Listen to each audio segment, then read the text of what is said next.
거룩하고 새로운 상상 큰 시리즈 제목으로 말씀을 계속 묵상해 오고 있습니다. 오늘은 31번째 말씀인데요. 삶과 죽음의 리듬 가운데서 그런 제목으로 말씀을 나누려고 합니다. 오늘 이제 말씀 본문 사도행전 12장에 보면 박해가 계속 이제 점점점 커지는 것을 볼 수 있습니다. 그 박해의 사건들이 저 안디옥에도 있다가 지금은 이 복음의 중심 예루살렘으로 이렇게 집중되어 건너옵니다. 오늘 본문 1절에 보면 헤롯 아그리빠 왕이 교회에 속한 몇 사람, 여기 몇 사람은 이제 리더십들을 공격합니다. 사도들만 예루살렘에 남고 많은 사람들은 다른 지역으로 흩어졌잖아요. 근데 그러니까 이제 이 핵심적인 인물들만 잡아서 죽이면 이 운동이 좀 없어질 것이다, 이런 생각을 했었던 것 같아요. 그래서 요한의 형제 야고보, 첫 번째 순교자가 나옵니다. 요한의 형제라고 하면 요한복음을 쓴 사람, 제일 오래 살았어요, 사도 중에. 아마 순교하지 않은 유일한 사도가 아닐까 싶은데 그 형제 야고보는 첫 번째 순교자가 되었습니다. 근데 굉장히 간략하게 이야기합니다. 그 이유를 잘 모르겠지만, 근데 그 중에 하나 강조하는 것은 뭐냐면 칼로 죽였습니다, 이런 구문이 나와요. 이것은 유대인들의 사용 방식이 아닙니다. 아주 폭력적이고 이방인적인, 그러니까 아주 잔인하게 그를 어떤 샘플로 사람들에게 보여주기 위해서 죽였다는 것을 알리려고 이렇게 좀 강조하는 형식으로 넣었던 것 같아요. 자, 그리고 난 다음에 이 헤롯이 유대인들이 막 좋아하는 걸 봅니다. 그걸 보고 이제 가장 우두머리 베드로를 잡자, 그리고 그를 죽이자 해서 결국 베드로를 잡았습니다. 근데 그때는 무교절 기간이라 좀 두고 보자 해서 감옥에 넣어뒀어요. 자, 이 상황을 보면서 우리가 몇 가지 좀 묵상해 보기 원하는데요. 첫 번째는 죽음이 다가오는 급박한 현실. 자, 이제 이 베드로가 감옥에 갇혔는데 이전에 베드로가 이렇게 복음 전하다가 감옥에 갇힌 적이 한 2번 정도 있습니다. 근데 그때랑은 지금 완전히 다른 판이에요. 왜냐하면 야고보가 바로 칼로 죽임을 당하고 자기는 잡혀서 지금 감옥에 사형당하기 위해서 지금 기다리고 있는 상황이에요. 그러니까 죽음이 지금 자기에게 아주 급하게 급속히 아주 압박하고 있는 그런 상황이 되었습니다. 자, 이 헤롯에 대해서 우리가 좀 알 필요가 있는데요. 성경에는 헤롯이 3사람 나옵니다. 근데 이 3사람을 우리가 좀 기억해야 오늘 헤롯이 누군지, 왜 이렇게 사도들을 죽이려고 하는지를 좀 이해할 수 있는데, 여러분 헤롯 대왕이라고 보이시죠? 제일 위쪽 줄을 2번째 헤롯 대왕. 이 사람이 이제 예수님 태어났을 때 2세 이하 아이들을 다 죽이라고 했던 아주 잔인했던 그 헤롯 대왕. 헤롯 가문의 또 제일 머리였죠. 이름도 대왕이라고 붙였어요. 자, 거기에 이제 헤롯 대왕이 죽고 난 다음에 아들들이 죽이는데 한 사람이 유대를 다스리고 이렇게 하는 방식으로 하지 않고 3사람이 나눠서 다스립니다. 그래서 분봉왕, 나눠서 다스린다 해서 분봉왕이라고 되어 있습니다. 거기 보면 이제 넷째 줄에 알렉산더 옆에 아리스토불투스라고 있죠. 아리스토블루스, 이 사람과 그 다음에 빌립 1세, 헤롯 안디바가 다른 말로 하면 헤롯 안티파스인데요. 이 3사람이 이 지역을 나눠서 다스리다가 아그리빠 1세, 오늘 등장한 이 사람이 헤롯 아그리빠예요. 3번째 등장한 헤롯인데 이 사람이 이 3지역을 통합해서 다스리게 됩니다. 다시 45년 만에 다시 유대 지역에 헤롯 대왕 이후에 왕이 등장한 거예요. 근데 이 아그리빠 1세는 누구냐 하면 이 헤롯 대왕의 손자인데 그 핏줄이 하스몬 왕조라고 해서 이스라엘이 갖고 있는 아주 정통 왕조가 얼마 전에 있었어요. 한 200년 전에. 그 사람의 피를 갖고 있습니다. 그러니까 유대인들이 이 아그리빠 1세를 좋아했어요. 원래 이 헤롯 대왕은 이두메 사람이라 유대인들의 피를 가지고 있지 않았기 때문에 그것이 평생 다스리는데 제약이 있었는데, 이 아그리파 1세 손자는 하스몬 왕조의 피를 갖고 있었기 때문에 할머니가 하스몬 왕조 사람이었어요. 그러니까 이 아그리파 1세는 유대인들에게 되게 호응을 얻기 좋은 그런 핏줄도 가지고 있었고, 정치적으로도 지금 이렇게 활발하게 일어나고 있는 저 기독교라는 그리스도인이라는 사람들을 죽여버리면, 없애버리면 지금 이 유대인들이 되게 나를 더 지지할 것이다, 이런 생각을 갖고 있었던 거예요. 물론 지금 로마에서도 칼리굴라 대왕 황제가 죽고 뭐 계속 이런 이제 큰 변모가 일어나는 배경이 있습니다만 다 설명할 수는 없고, 그래서 이 정치적인 상황 때문에 일단은 먼저 가장 아마 가까웠을 수도 있고요, 쉽게 죽일 수 있었다고 생각했을지 모르겠지만 이 야고보를 살해합니다. 그리고 난 다음에 분위기를 보니까 유대인들이 굉장히 좋아해요. 지금 이 예루살렘 안에서 들불처럼 기독교가 지금 성장하고 있잖아요. 그러니까 이 유대인들이 그들을 좀 위협적으로 느꼈겠죠. 자, 그를 죽임으로써 큰 호응을 얻으니까 이제 베드로를 감옥에 이제 집어넣었어요.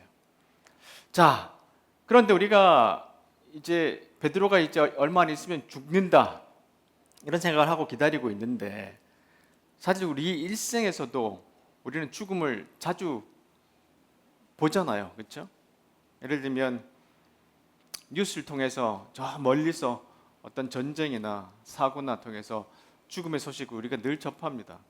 그러기도 하고, 또 우리 주변의 가족들 가운데 죽음에 대한 소식을 듣기도 하고, 또한 나에게도 예를 들면 어떤 불치병이나 암이나 이런 것들이 있어서 나에게도 곧 죽음이 다가온다, 이런 것을 경험할 때가 사람들에게 종종 있죠.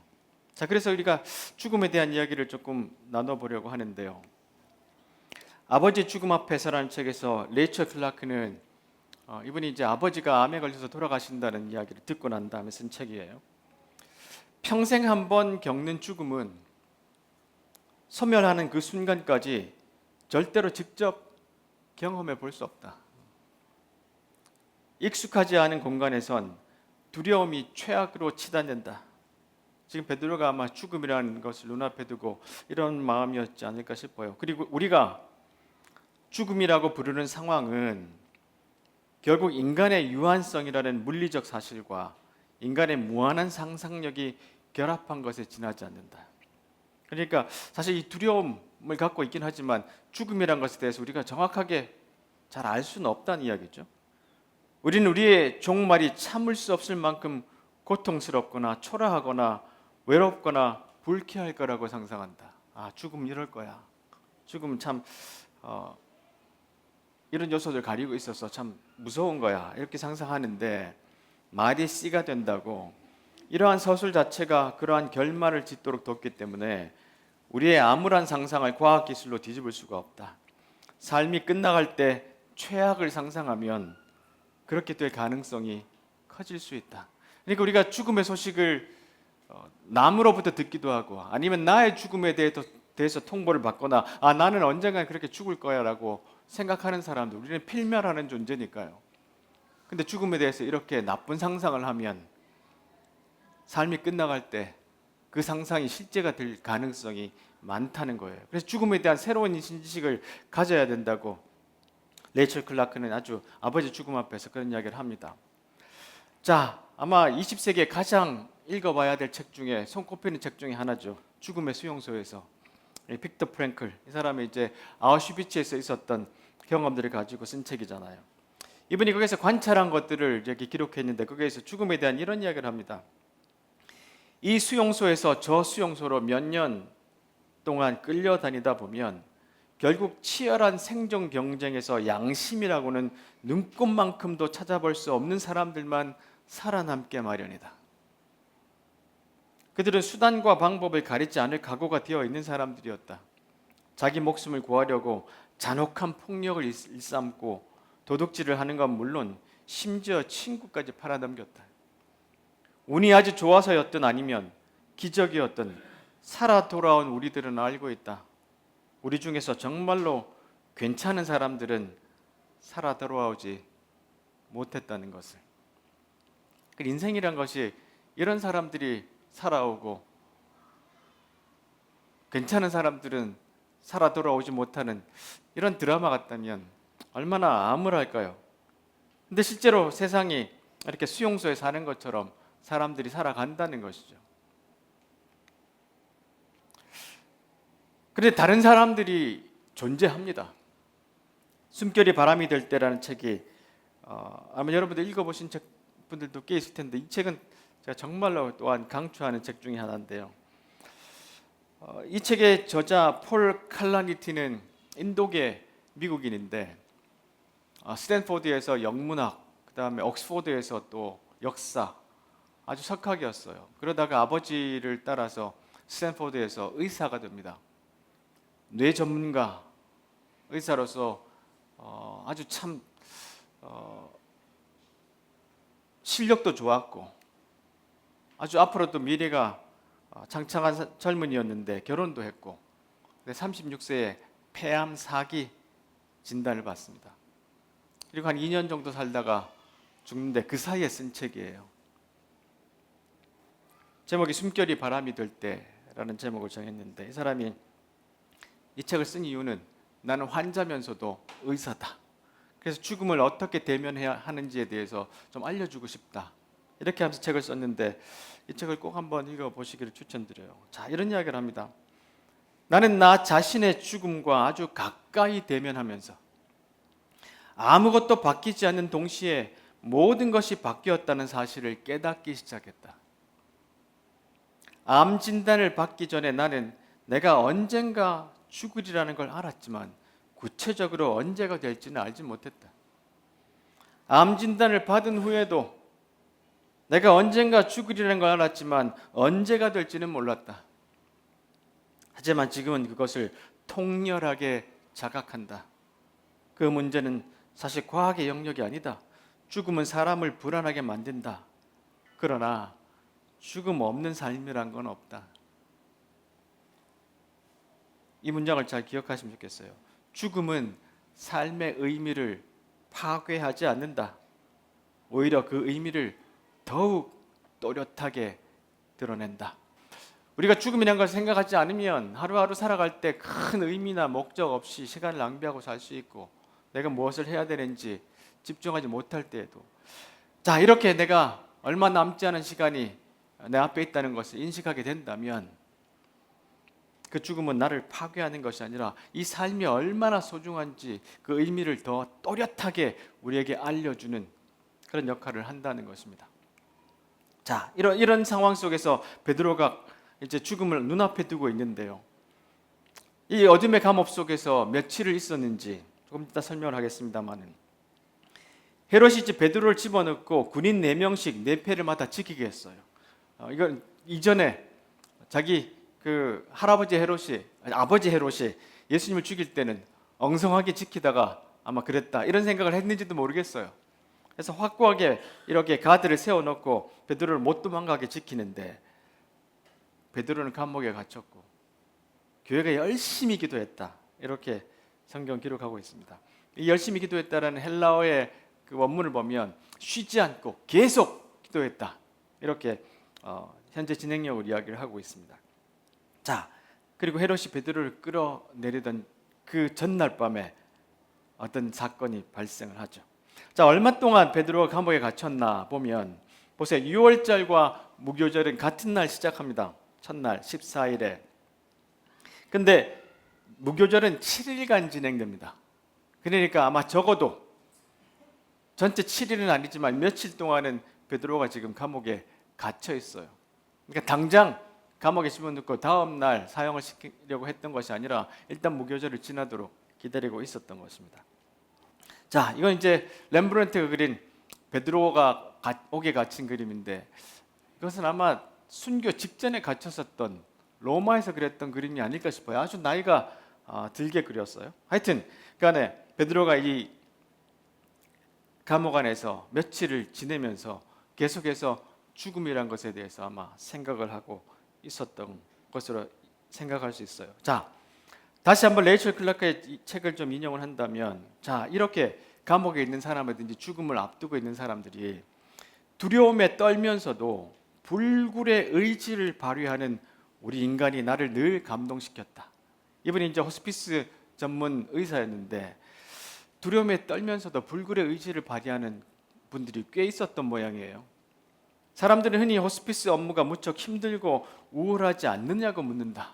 늘 이제 암 환자를 상대해야 되니까. 그런데 이분은 이렇게 말해요. 나는 그와 정반대라고 생각한다. 호스피스에는 용기와 연민과 사랑하는 마음 등 인간 본성의 선한 자질이 가장 정제된 형태로 존재한다. 나는 최악의 상황에 직면했을 때 최고의 모습을 선보이는 사람들을 수시로 목격한다.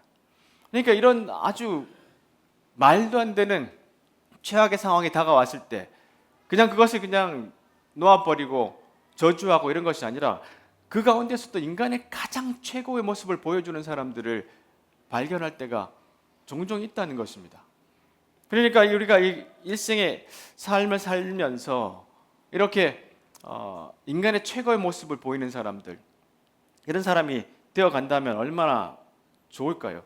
여러분, 지금 감옥에 갇힌다는 것, 이것을 그냥 실제로 우리가 감옥에 갇혀 있다는 것으로 생각할 수도 있지만 어떤 사람들은 우리가 살아가는 일생이 자체가 감옥 같다고 생각하는 분들 많잖아요. 아, 나 왜 이렇게 답답해? 왜 이렇게 자유가 없을까? 아, 나는 왜 이렇게 무미건조해? 왜 이렇게 건태로울까? 왜 이렇게 맨날 반복되는 이 감옥 같은 생활 속에서 난 이렇게 살아가야 하나? 왜 나에겐 기쁨이 없을까? 이런 생각을 하며 내 일상을 감옥이라고 생각하는 사람들도 있지 않을까 싶어요. 그 가운데서도 최고의 인간의 모습을 보인다는 이런 삶, 참 담고 싶지 않은가 그런 생각을 해보게 됩니다. 빅터 프랭클이 이렇게 이야기합니다.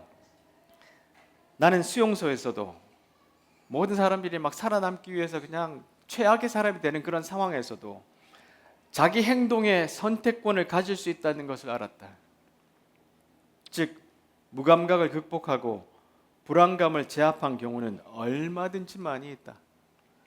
가혹한 정신적, 육체적 스트레스를 받는 환경에서도 인간은 정신적인 독립과 영적인 자유의 자취를 간직할 수 있다는 것이다.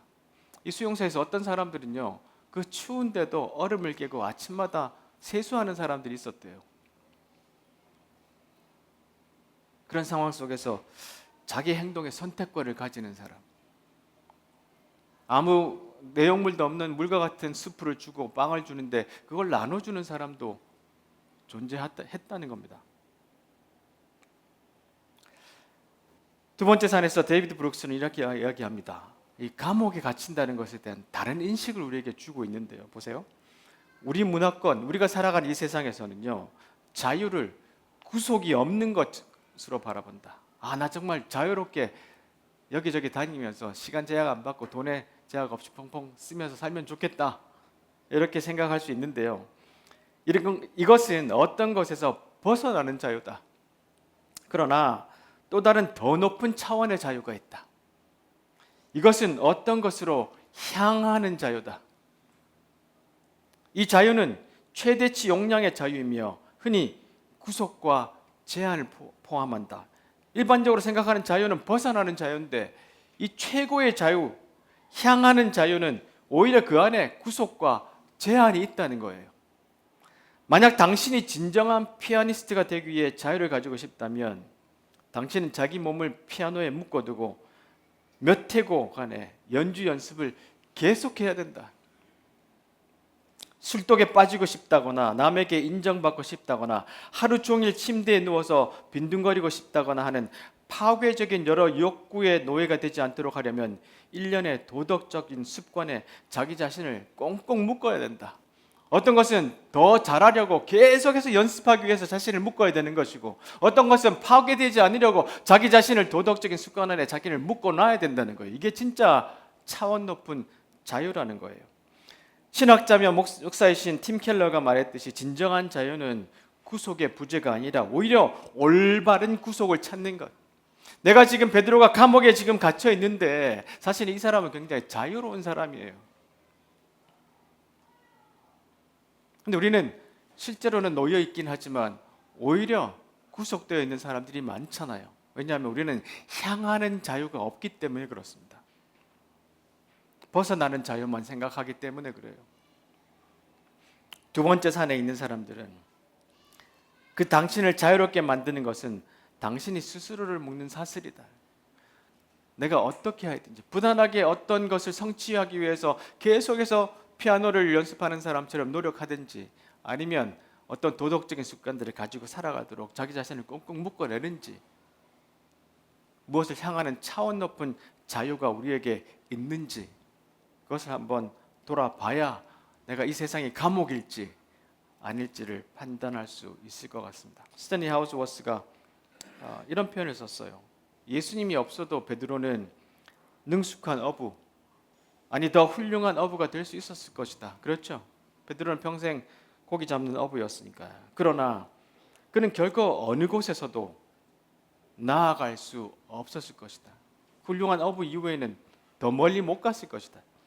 자신이 사실은 얼마나 겁쟁인지도 알 수 없었을 것이며 자기가 얼마나 혼란스러운 사람이며 용기 있게 고백할 수 있는 사람인지 나아가 얼마나 탁월한 설교자인지도 알 수 없었을 것이다.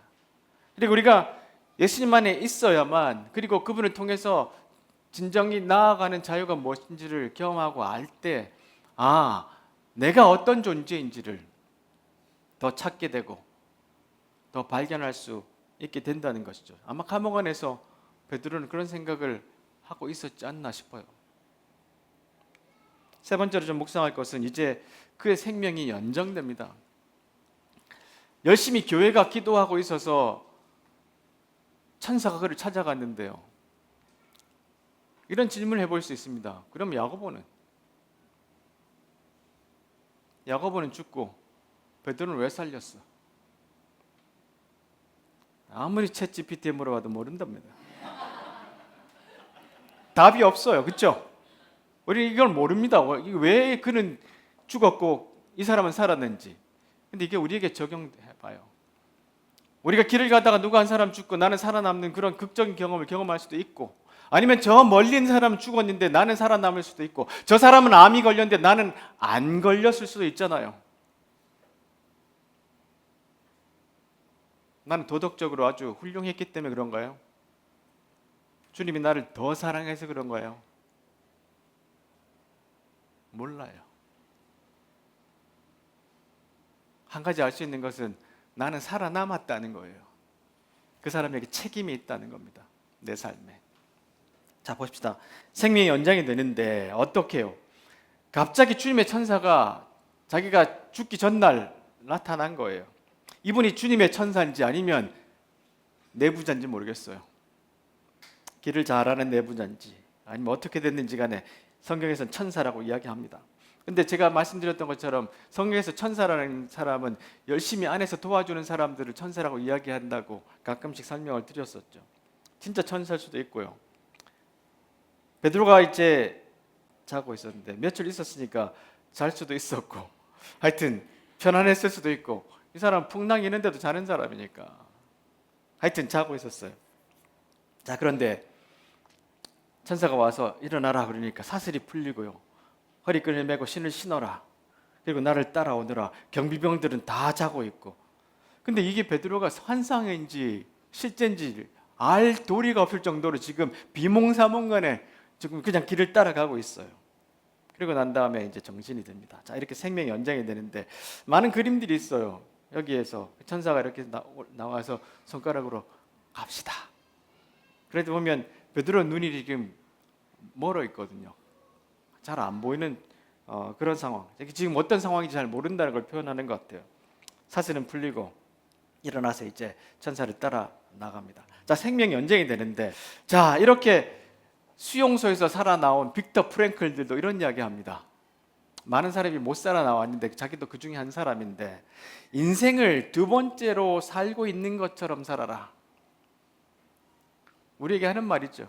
우리 실제로 수용소에서 살아나온 사람도 아니지만 누구는 죽고 누구는 살았잖아요. 나는 누구는 암이 걸렸고 나는 안 걸렸던 사람. 여기도 암 걸리신 분들이 또 계시긴 하겠지만 그래도 살아남았다는 건 뭐냐는 거예요. 인생을 두 번째로 살고 있는 것처럼 살아라. 그리고 지금 당신이 막 하려고 하는 행동이 첫 번째 인생에서 이미 그릇되게 했던 바로 그 행동이라고 생각해라. 와, 이게 무슨 소린가? 내가 지금 하려고 하는 행동, 이걸 내가 그 첫 번째 인생에서 실수한 그것이라고 생각하고 다시 한번 생각해봐라. 인생을 두 번째로 사는 사람처럼 살아가보라. 이렇게 우리에게 또 권면하고 있습니다. 자, 폴 칼라티니도 이런 이야기를 합니다. 내게 남은 시간이 얼마나 되는지 알기만 하면. 이 사람은 시한부였어요. 자기 일들을 계속 계산해 봅니다. 이 사람은 빨리 병원을 복귀해서 뇌 수술을 하고 싶어 했어요. 참 안 따라줬죠. 근데 이렇게 계획을 세웠어요. 석 달이 남았다면 가족과 함께 시간을 보낼 거고, 1년이라면 책을 쓸 거고, 10년이라면 사람들의 질병을 치료하는 삶으로 복귀할 것이다. 우리는 한 번에 하루씩 살 수 있을 뿐이라는 진리도 별 도움이 되지 않았다. 그 하루를 가지고 난 대체 뭘 해야 될까? 우리는 얼마나 우리가 살아야 되는지 각자 잘 모르잖아요. 그럴 때 이 사람은 석 달이 남았으면 가족과 있고 1년이라면 책을 쓸 것이다. 이번 책을 썼어요. 근데 마지막 순간까지, 생명이 다하는 순간까지 노트북을 붙잡고 그가 가지고 있던 생각, 고통, 사랑, 그런 관계들을 이야기를 거기에 쏟아 넣었는데요. 아주 소중한 책이 됐어요. 우리가 남은 시간이 이 정도라면 나는 뭘 해야 될까? 그런 고민들을 우리에게 던져주는 그런 귀한 예라는 생각이 들어요. 시편 4세기에서 우리가 잘 아는 말씀, 당신의 남은 날을 계수하라, 이것을 오경웅 선생님이 이렇게 번역했습니다. 영원히 우리의 거처 되신 주님, 인생을 세세토록 돌보아 주십니다. 천지가 생기기 전에 주는 이미 계셨고 시작도 끝도 없는 홀로 영원한 분이시라. 정처 없는 인생들아 끝내 흙으로 돌아가라 하시니 빠르고 늦음이야 주의 명에 달렸사오니 지금이라도 당장 돌아가라 하실 수 있나이다. 천년도 주 앞에선 한날에 지나지 않고 한밤의 꿈 같아라 깨어보니 어느새 시간 흘렀나이다. 세월은 급류 같아 어느새 바다로 흘러들고 삶은 순간이어라 아침에 피었다가 저녁이면 지나이다. 인생 기껏해야 70분이요 강건해도 80에 지나지 않으며, 이건 좀 바꿔야 됩니다. 이제 그조차도 근심과 수고 가득할 뿐 순식간에 흔적만 남길 뿐이라. 이 마음 늘 간직하고서 주의 영원한 지혜를 깨우치게 하소서. 이 주의 영원한 지혜가 뭡니까? 오늘 당장 우리의 삶이 끝날 수도 있다는 거예요. 남은 날을 잘 생각해 보라는 겁니다. 우리에게 남은 시간이 얼마인지를 가끔씩 생각해 보는 것은 우리의 삶을 또 다른 의미로 채울 수 있는 기회가 되지 않을까 싶습니다. 네 번째로, 베드로가 이제 경험으로 신앙을 알게 됐어요. 베드로가 정신이 들어 혼잣말로 중얼중얼거렸습니다. 이게 꿈이야 생시야 하다가 이제야 나는 이 모든 것이 실제라는 것을 알겠어. 주님께서 천사를 보내어 나를 헤롯의 손에서 그리고 유대인들의 모든 계략에서 구하셨어. 처음에는 천사를 따라 나오다가 꿈인지 모르다가 점점 정신이 들면서 또한 그가 깨달은 게 있어요. 그게 뭐냐면 우리 주님이 부활하셨을 때 아마 이러시지 않으셨을까. 그가 막 이제 기도하고 있는 사람들 집에 가서 문을 두드리는데 사람들이 안 믿어주잖아요. 그렇죠? 로데라는 여종이 있었는데 사람들이 그래요. 베드로가 살아왔다 그러니까 미쳤구나. 자기들이 기도하면서도 미쳤구나. 그렇게 반응합니다. 베드로도 이런 사람 중에 한 사람이었잖아요. 누가복음에 보면 예수님 부활하시고 난 다음에 여인들이 가서 예수님을 이렇게 기름으로 바르려고 갔다가 향유로 바르려고 갔다가 예수님이 안 계신 거 보고 깜짝 놀랐죠. 그것을 와서 제자들에게 이야기하니까 사도들이 뭐라고요? 말을 믿으려 하지 않았어요. 베드로도 그냥 막 달려가 봤지만 예수님이 안 계신 거 봤잖아요. 자, 지금 이 베드로가 감옥에서 나오면서 자기가 지금 살아와서 자기가 직접 문을 막 두드리는데 안에서 안 열어줘요. 그리고 사람들이 미쳤다고 그래요. 근데 이 모든 과정을 거치면서 우리 주님이 부활하실 때 이러셨겠구나. 이 과정들이 이제 삶으로 경험으로 이해가 되기 시작한 거예요. 이 이야기를 이제 톰 라이트 주교가 이런 설명을 하는데요. 자신도 모르게 웃기는 장면을 연출한 주역은 로데다. 교회가 기도하는 모습 역시 우리를 웃게 만든다. 교회는 베드로를 위해 열심히 기도하고 있었다. 이 교회는 하나님이 놀랍게 일하시는 것을 보았고 유월절을 맞이하여 예수님의 부활을 축하하던 그 교회였다. 지금 예수님 부활을 축하하는 지금 상황이에요. 그들은 믿음이 대단한 사람들이었다. 5장에서도 사도들이 모두 감옥에서 풀려난 이야기를 전한 그 사람들이었다. 그런데도 그들은 그렇게 반응했다. 베드로는 그들의 기도에 대한 즉각적인 응답으로 놀랍게 풀려났다. 로데는 베드로의 목소리를 듣고 너무 흥분해서 문을 여는 것도 잊어버리고 조르르 달려가 베드로예요, 베드로예요, 베드로가 왔어요 하고 알린다. 그런데 그토록 믿음으로 충만하고 하나님을 신뢰한다는 이들이 로데더러 미쳤다고 한다. 로데가 우기자 그 음성을 잘못 해석했다고. 정말 베드로의 목소리라면 이미 죽어서 저 무덤 너머에서 그들을 부르는 것이 틀림없다고 말한다. 왜 신앙이 이럴까요? 그렇죠? 근데 이게 우리 모습이 아닌가 싶어요. 이걸 머리로만 아는 신앙과 삶으로 경험으로 아는 신앙이 조금 다르지 않나. 베드로는 지금 이 죽음에서 지금 부활한 예수님처럼 자기 죽음의 목전에 두고 있다가 감옥에서 빠져나와서 지금 주님이 부활하셨다고 했을 때도 자기들이 안 믿었던 것처럼 지금 이 현상들을 보면서 예수님이 부활하셨고 그분이 어떤 마음이었을까를 이제 경험으로 알게 됐잖아요. 이것이 신앙에 참으로 중요한데 보세요. 경험의 멸종이라는 책이 최근에 나왔는데 거기서 이런 이야기를 합니다. 요즘 우리가 세상과 맺는 관계는 직접적인 경험보다는 그에 대한 정보를 통해 이루어지고 있다. 정보가 경험을 대체하는 현상은 왜 우리가 TV에 이 요리 프로그램을 즐겨보면서 정작 먹을 때는 다른 사람이 준비한 간편식을 좋아하는지 그 이유를 설명해 준다. 우선 우리는 이제 많은 시간을 직접 경험이 아닌 다른 사람의 경험을 소비하는 데 쓴다. 비슷한 장르로 게임 영상, 먹방, 언박싱 이런 영상을 계속 즐겨보는 거예요. 우리가 이런 동영상을 좋아하는 것은 그 영상들이 우리가 갈망하는 것을 주기 때문이다.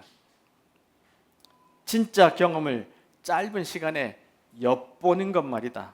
한 평론가는 리액션 영상을 보는 것은 직접 경험을 간접적으로 경험하는 방법이라고 했다. 요새 이런 유튜브가 아주 유행한데요. 드라마를 보고 있으면서 그 자기 표정들을 이렇게 계속해서 옆에서 보여주고 저 드라마를 보면서 이 사람이 막 펑펑 우는 거 보고 좋아하고 남이 하는 경험들을 내가 그냥 유튜브로 보고 있는 거예요. 리액션 영상은 경험 표절의 한 형태이기도 하다.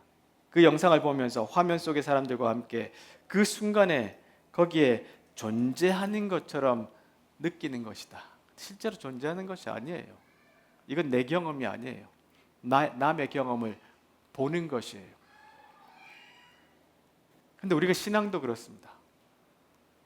설교 듣고 머리로 그래 신앙이 뭔지 우리는 잘 알지. 저 어느 교회하고는 좀 달라. 우리는 복음이 뭔지를 정말 잘 알고 있어. 설교 때마다 많은 예와 많은 책과 많은 전문성을 해주고 나는 이야기 들으니까 내 신앙은 좀 다를까 이런 생각을 할 수 있는데요. 이전에 있던 교회에서 그런 이야기 있었어요.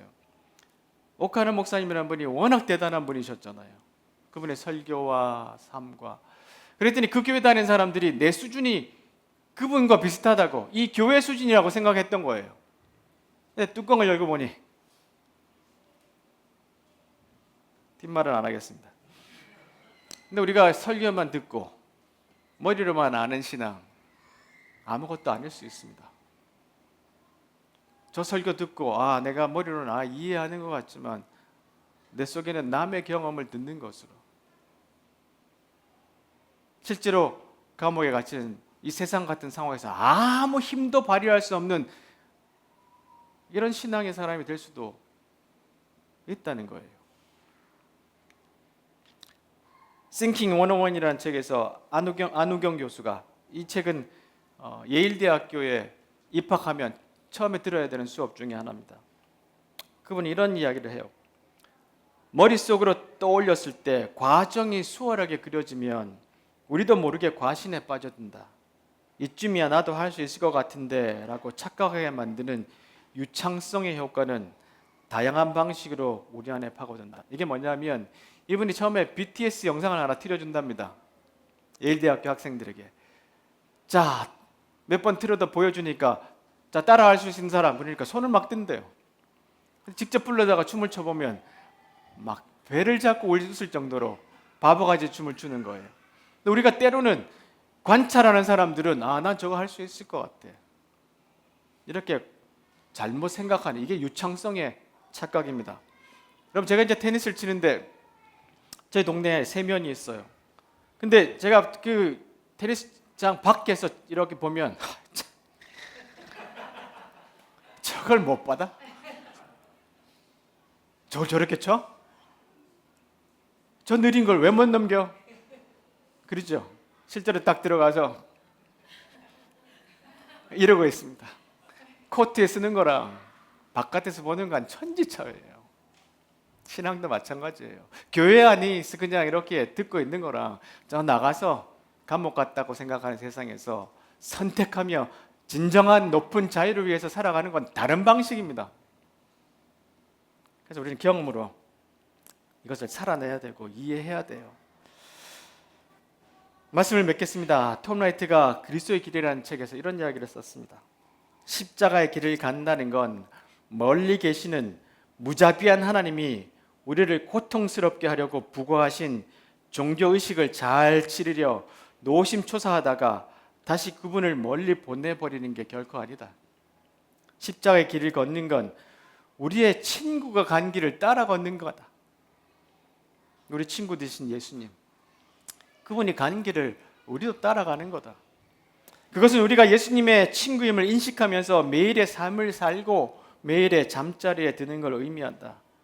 그것은 사람을 만나고 보고서를 작성하고 수업을 하고 환자를 돌보는 모든 일상적인 활동 가운데서 우리가 예수님의 친구임을 인식하는 걸 의미한다.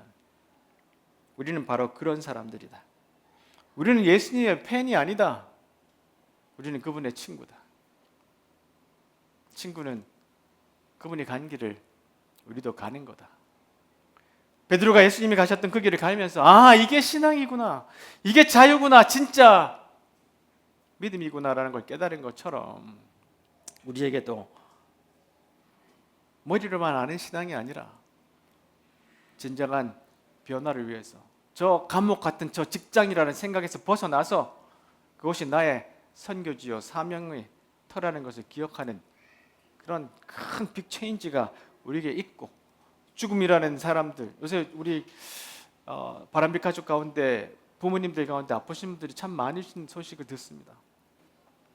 그 어려운 가운데서도 그 죽음을 아름답게 맞이할 수 있도록